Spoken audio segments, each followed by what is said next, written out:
क्या कभी तुम्हारे साथ भी ऐसा हुआ है कि तुमने ना कहना चाहा लेकिन फिर भी तुम्हारे मुंह से हाँ निकल गया हो? या फिर किसी दोस्त, टीचर या किसी स्ट्रॉन्ग पर्सनैलिटी वाले इंसान के सामने तुम खुद को छोटा फील करने लगे और बाद में सोचा मैंने ऐसा क्यों किया? सच ये है कि रोज तुम्हारे आसपास कुछ लोग ऐसे होते हैं जो जोर से नहीं बोलते बल्कि क्वाइटली तुम्हारे डिसीजंस को चेंज कर देते हैं। और सबसे डेंजरस बात यह है कि तुम्हें पता भी नहीं चलता है। लेकिन घबराओ मत, आज मैं तुम्हें ऐसे ही 5 साइलेंट माइंड गेम्स बताऊंगा जो लोग बिना फोर्स किए दूसरों को इन्फ्लुएंस करने के लिए यूज करते हैं। लेकिन ध्यान रखना, इस वीडियो का मकसद मैनिपुलेशन सिखाना नहीं है बल्कि तुम्हें अवेयर बनाना है ताकि कोई तुम्हें मेंटली कंट्रोल ना कर सके। और 4 नंबर वाला तो स्टूडेंट्स की लाइफ में रोज होता है। Let's start part 1, foot in the door technique. ये साइकोलॉजी का बहुत फेमस ट्रिक है। पहले कोई तुमसे बहुत छोटा सा काम करवाता है, भाई 2 मिनट हेल्प कर दे, एक मैसेज फॉरवर्ड कर दे, थोड़ा सा नोट्स भेज दे। तुम सोचते हो इसमें क्या प्रॉब्लम है, कर देते हैं। लेकिन यही सबसे बड़ा ट्रैप होता है, क्योंकि जैसे ही तुम हाँ बोलते हो तुम्हारा ब्रेन खुद को हेल्पफुल इंसान मान लेता है। अब सामने वाला धीरे धीरे बड़ा रिक्वेस्ट करेगा और तुम्हें ना बोलना ऑकवर्ड लगेगा। साइंस कहती है हमारा दिमाग कंसिस्टेंसी पसंद करता है। हम अपने पास्ट बिहेवियर को रिपीट करना चाहते हैं। अगर कोई बार बार स्मॉल फेवर्स मांग रहा है तो खुद से पूछो क्या ये पैटर्न बन रहा है? अगर खुद को लगे कि वो पैटर्न बना रहा है तो बाउंड्री सेट करो।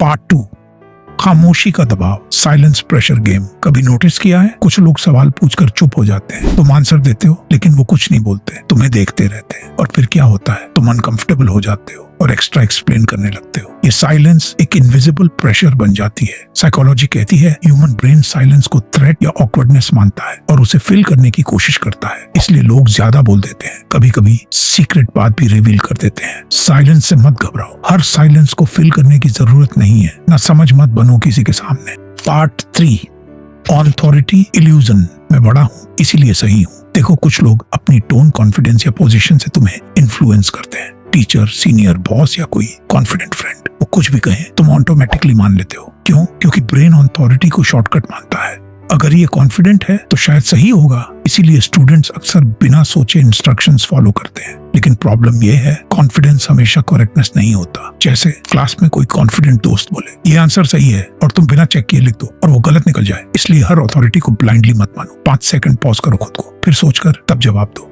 पार्ट 4, इमोशनल गिल्ट, फीलिंग्स का खेल। ये सबसे कॉमन माइंड गेम है स्टूडेंट्स की लाइफ में। तुमने हेल्प नहीं की, मैंने तो तुम्हारे लिए इतना किया, इतना सेल्फिश कैसे हो सकते हो? और बस तुम गिल्ट फील करने लगते हो और फिर वो काम कर देते हो जो तुम नहीं करना चाहते थे। साइकोलॉजी कहती है जो लोग इमोशंस को समझते हैं वो इजीली डिसीजंस इन्फ्लुएंस कर लेते हैं। जैसे फ्रेंड कहता है चलो घूमने चलो, पढ़ाई बाद में कर लेना, तुम मना करना चाहते हो लेकिन गिल्ट और फ्रेंडशिप प्रेशर में एक्सेप्ट कर लेते हो। इमोशंस और लॉजिक को अलग करो, हर गिल्ट रियल नहीं होता।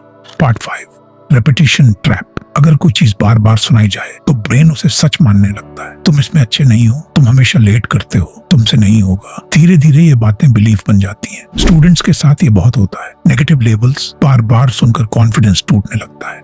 जैसे अगर कोई बार बार बोले तो तुम्हें सच में लगने लगता है कि मैं वीक हूँ, लेकिन ऐसा नहीं है। हर रिपीटेड नेगेटिव स्टेटमेंट को क्वेश्चन करो, क्या ये फैक्ट है या सिर्फ ओपिनियन? फिर जवाब दो। देखो दुनिया में हमेशा कुछ लोग होंगे जो दूसरों को इन्फ्लुएंस करने की कोशिश करेंगे, लेकिन फर्क ये है कुछ लोग अनअवेयरली कंट्रोल हो जाते हैं और कुछ लोग अवेयर होकर खुद को प्रोटेक्ट करते हैं। तुम्हारा गोल मैनिपुलेशन सीखना नहीं है बल्कि मेंटली स्ट्रांग बनना है। अगर तुम इन 5 माइंड गेम्स को समझ गए तो कोई भी तुम्हें आसानी से कंट्रोल नहीं कर पाएगा। और याद रखना, सबसे पावरफुल इंसान वो नहीं होता जो दूसरों को कंट्रोल करे। सबसे पावरफुल इंसान वो होता है जो खुद को कंट्रोल करना जानता है। अगर तुम्हें ऐसी साइकोलॉजी, मोटिवेशन और स्टूडेंट लाइफ हैक्स वाली वीडियोस पसंद है तो वीडियो को शेयर करो उस दोस्त के साथ जिसे लगता है कि वो हमेशा दूसरों के प्रेशर में आ जाता है। और कमेंट में बताओ कौन सा माइंड गेम तुम्हें सबसे ज्यादा रिलेटेबल लगा।